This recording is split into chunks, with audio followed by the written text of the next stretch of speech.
teman-teman semua, mudah-mudahan kalian masih semangat ya untuk mengikuti perkuliahan online kita untuk mata kuliah Logika dan Algoritma 2. Pada minggu ini kita memasuki pertemuan ke-11, yaitu membahas tentang fungsi atau function ya.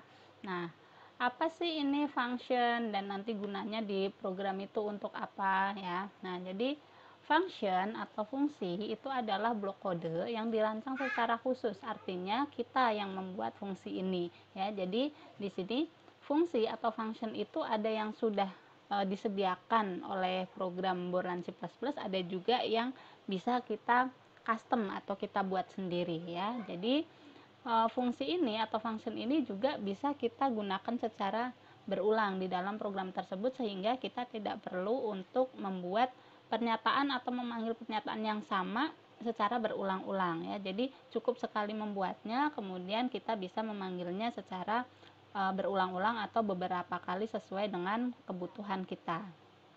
Nah, seperti tadi disampaikan bahwa function ini ada yang bawaan. Nah, function yang bawaan ini sifatnya mutlak, artinya dia ketika akan dijalankan sudah otomatis langsung running ya. Sedangkan kalau function yang kita buat sendiri, maka kita harus mendefinisikan dulu ya, atau memperkenalkan kepada program.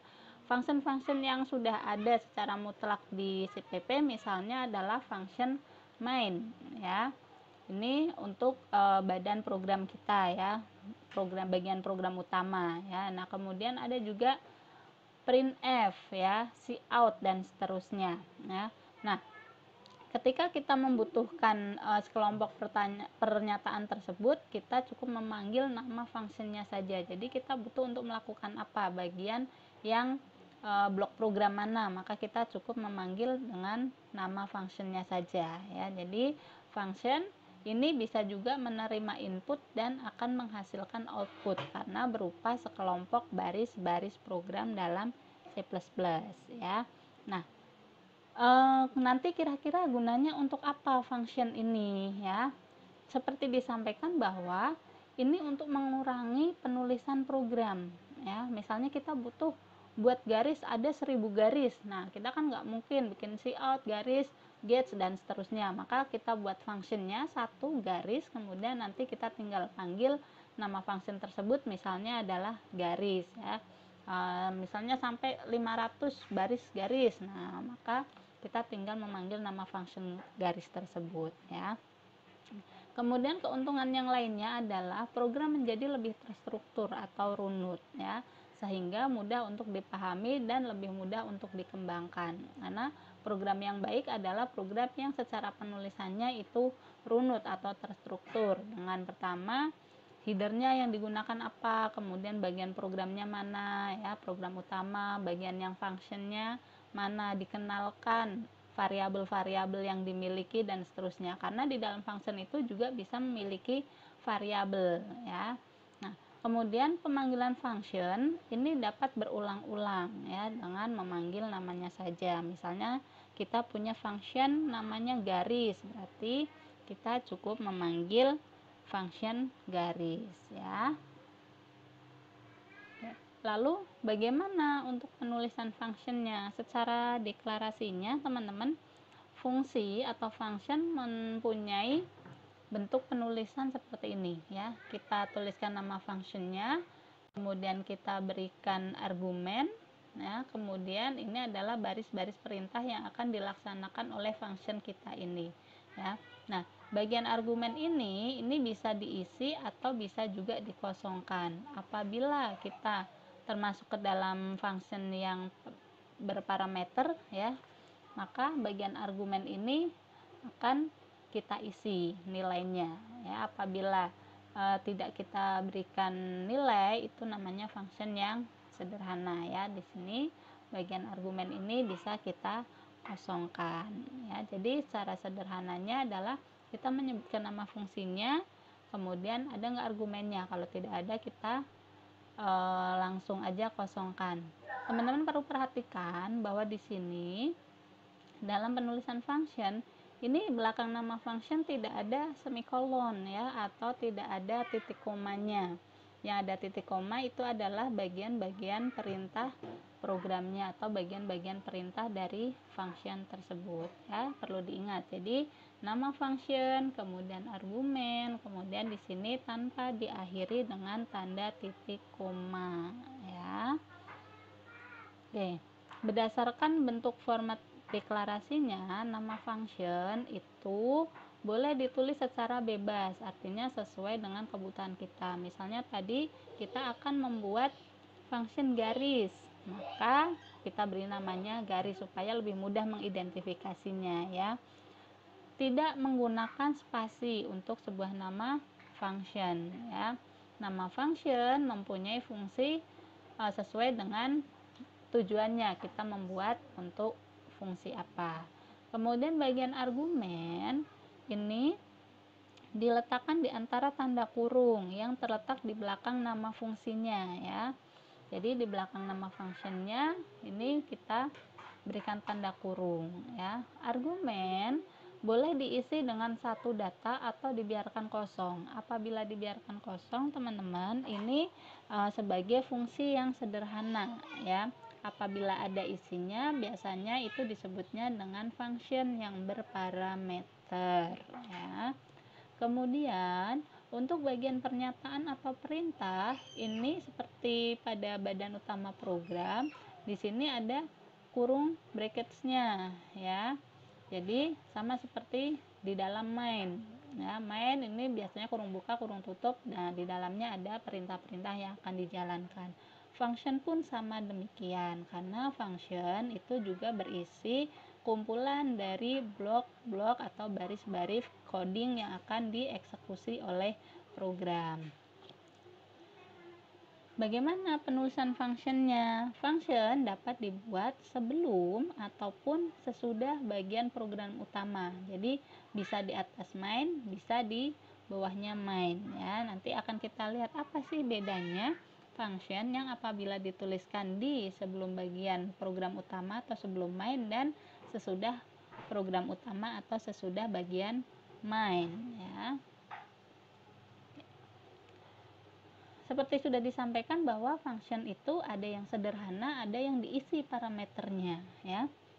Kalau yang sederhana tadi di sini bagian argumen itu tidak ada parameternya, sedangkan fungsi yang berparameter di sini nanti ada isi parameternya ya. Ini contoh penulisannya. Contohnya kita punya function namanya cetak pesan ya. Kita akan mencetak baris ini ke layar ya. Di sini cetak pesan, ini nama function kita, function tanpa parameter ya.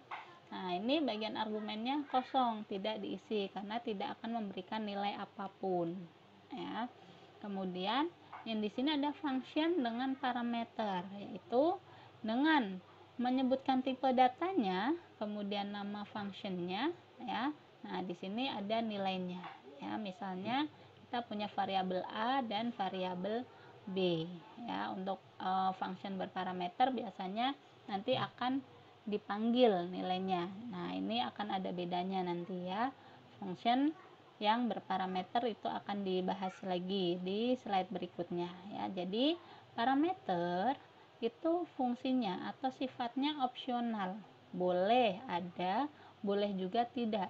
Apabila function tersebut membutuhkan input, maka harus membuat yang berparameter ya, yang membutuhkan input ya. Tapi kalau tidak menerima input apapun yang selanjutnya tidak perlu diolah ya, maka buat aja seperti ini ya, cout bla bla bla ya. Kalau yang ini nanti integer A dan integer B ini akan diproses lebih lanjut ya, dari user menginput ya.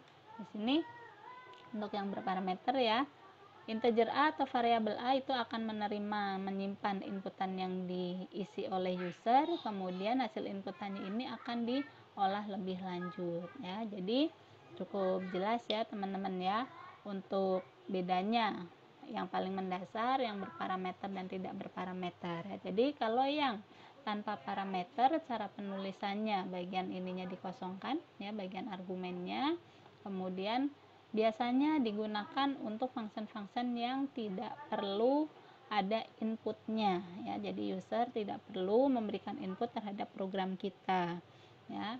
Sedangkan function dengan parameter, maka di sini di bagian argumen diisi kita punya variabel apa untuk si function yang kita miliki, yaitu di sini tambah ya. Nah, variabel yang kita sebutkan di bagian parameter ini nanti selanjutnya akan diolah di dalam function tersebut. Karena membutuhkan input dan akan diolah, maka biasanya function yang kita buat adalah function yang berparameter ya. Itu perbedaan mendasar antara function yang berparameter dan tanpa parameter. Jadi dengan kata lain, kalau function yang sederhana berarti function yang tanpa parameter ya teman-teman ya. Oke, ini adalah contohnya, contoh dari function yang sederhana. Misalnya ini kita punya sederetan coding ya. Deretan coding ini coding dalam Borland C++ ya. Kita lihat teman-teman, ini adalah bagian file headernya ya, file header yang kita butuhkan sesuai kebutuhan. Kemudian ini kita punya nama functionnya yang nanti akan dipanggil. Jadi ini kita perkenalkan ya, kita perkenalkan ke program bahwa kita akan membuat function garis ya. Nah, yang di sini kenapa ada titik koma, yang di sini tidak ya? Karena ini masih untuk mendeklarasikan atau memperkenalkan. Nah, ketika kita membuat functionnya, maka di sini tidak ada titik koma ya. Ini adalah contoh function yang dibuat sebelum bagian main ya, yang sebelum ya. Oke. Misal di sini kita akan membuat function garis, maka kita tulis saja namanya adalah garis. Kemudian apa yang akan kita cetak? Nah, kita misal akan mencetak garis ini. Ya.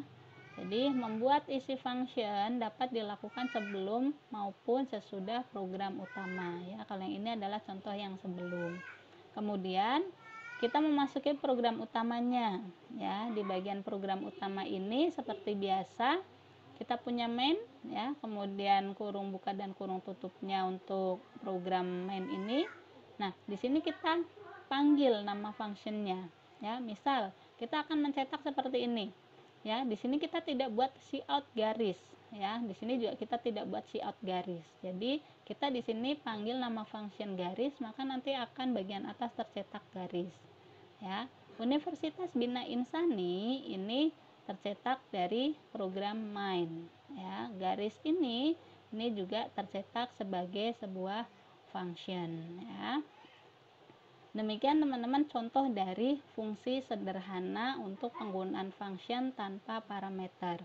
Jadi secara ringkasnya dalam penggunaan function adalah kita membuat functionnya, kemudian kita memanggil functionnya ya. Oke. Demikian kita lanjutkan untuk sesi berikutnya. Sampai jumpa lagi di sesi berikutnya. Terima kasih. Assalamualaikum warahmatullahi wabarakatuh.